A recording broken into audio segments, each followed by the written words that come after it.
the government announced quite a few extra PD rights, extra storage to new flats, a new commercial use class to help to create greater flexibility and movement between commercial uses in town centres, whilst also at the same time using that opportunity to move some of the use class, some of the uses like pubs and more community orientated uses into other use classes to make it harder for developers to convert away from those within use classes or PD.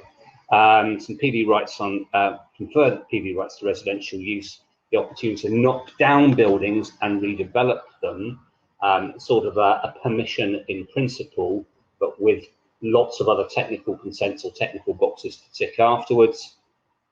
And that's mostly centered around vacant or redundant buildings, but I'll come on to that in a moment.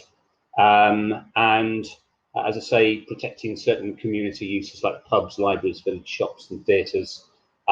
And one that I won't be covering in detail, but actually came forward as recent PD rights, a slight change to some of the PD rights around office to resi, also agricultural to resi, retail to resi. Those changes that we already have and already have seen, let's take, for instance, the office to residential. You have 4 separate requirements of highways, flood risk, contamination, and noise to deal with. The government have added in a 5th one, which is that there must be adequate daylight to all habitable rooms.